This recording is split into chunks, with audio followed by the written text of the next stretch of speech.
Yo, what is going on, guys? My name is Brent and welcome to part 21 of my tutorial series on how to create the game Super Mario Brothers. So in this tutorial, we're going to be creating an abstract item class and creating our first item, a mushroom, and we're going to spawn those at our coin blocks. This tutorial has the potential to be a little bit long, so if you're interested in sticking with it, go ahead and stay with me. So let's go ahead and start off by adding a new class in my items directory that I've created here. And we're just going to call this item, and it is going to be an abstract class that extends Sprite. And it's going to have a few variables here. Let's go ahead and bring the Sprite class in. A protected play screen, a protected world, box 2D world, called world, a protected vector 2 called velocity, a protected boolean to set, or we'll just call this to destroy, similarly as we did on our Goomba, to destroy, protected boolean destroyed to tell if it's already been destroyed, and a protected box 2D body called body. And let's bring in our play screen here, right here. Import class and import class. There we go. Let's go ahead and create our constructor, public item. It's going to take in a play screen called screen, a float X and a float Y for where it's going to be created inside of our game. This dot screen equals screen. This dot world equals screen dot get world. We're going to set our position of our item, or our sprite actually, to X and Y. And we're going to set our bounds, each of our to get X, get Y, and then each of our items are 16 by 16 pixels, so we're going to do 16 divided by Mario Bros.ppm and 16 divided by Mario Bros.ppm. Moving on, the first thing we're going to do is create a function called define item that we'll do a little bit later.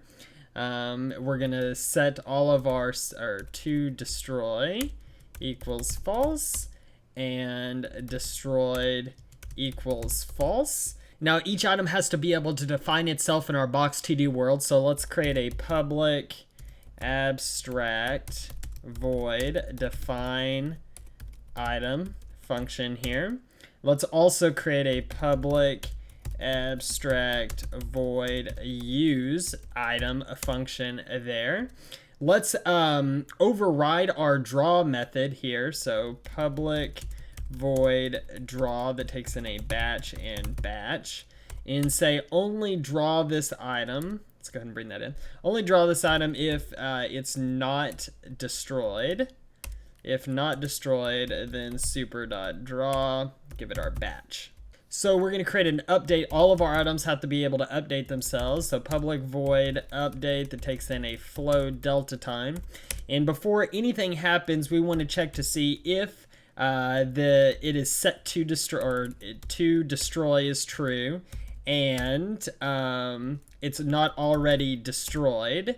Then what we want to do is say world.destroy body and then our body. And then we're going to set destroyed to equal true. And finally, we'll have to create a public void destroy method that sets to destroy equal to true. And we do this because we can't destroy a box 2D object inside of our world.step collision thing, so we have to do it in the update method. And I talked about this in the collision or the destroying of Goombas last tutorial. So I want to show you really quick that inside of our Mario and enemies.pack, I've put in a new texture called mushroom here, and it's just a single 16 by 16 pixel mushroom that's packed together in our texture packer. If you don't know how to do that, check out my tutorial in my playlist. So now let's go ahead and create our new Java class called mushroom, and it is going to extends item. Okay, so now let's go ahead and generate some code here. Let's go ahead and generate a constructor, and then we'll generate some override methods for define item, use, update. We don't need one for draw, I don't think, and yeah, we don't need one for destroy, so let's use these three. The first thing in our constructor is we're going to set our region of our sprite. Set region to screen dot get atlas dot find region, and then I told you I named the mushroom region mushroom, and then it's gonna start at 0 in the x-axis, 0 in the y-axis, and it's a 16 by 16 pixel texture region. And then we're going to set our velocity equal to new vector2 0 0 for now. Our mushroom's not going to move. So inside of our use method, for now, all we're going to do is just destroy the mushroom when it gets used. We'll do more on that later. And inside the update method, we're going to set the position of our sprite, the texture region, to the center of our box 2D body. And we do that by set position to our body dot get position dot x minus get width divided by 2. This is to center our texture over the body. Their centers are a little bit different. And then body, dot get position dot y minus get height divided by 2. And then let's do body dot set linear velocity to our velocity. Right now this won't do anything since our velocities are both 0, but later on it will. We're going to go into our Goomba class here and copy our define enemy stuff up till this point, just to save some time. We're going to put this inside of our define enemy here, but we're going to get rid of all this, and this is just called body in this class. So there we go. What we're doing is creating a new body, the position of where we set it during the constructor, our float x and float y. It's going to be a dynamic, so it can move and it's affected by gravity. We add it to the world. We create a new fixture in the shape of a circle and set its radius to 6. And then we set that fixture to the body, or basically attach it to the body. So we're going to create a new container class here, inside of our items, and it's going to be called item definition, item def, or ID. And it's going to have two variables here, a public vector2 for position, and a public class type that we don't know, called type. And then we'll create our constructor here. Item def takes in a vector2 for position, and a class of type we don't know called type. And then we'll just say this dot position equals position, and this dot type equals type. There we go. So moving on, we need to go to our play screen. We're going to create two new variables. The first will be a private array of all of our items that we're going to have inside of our game world, and we'll just call this items. And then a private priority queue of item definitions, and we'll just call these items to spawn. Now let's go ahead and initialize these variables at the bottom of our constructor. Items equals new array of items, and then items to spawn equals a new priority queue of item definitions. Now let's create a new method, public void spawn item, and it's going to take in an item definition called idef, and we'll say items to spawn dot add the I definition to it. Now I just realized you may have saw a sneak peek of what I'm about to do, but we're going to create a method called public void handle spawning items.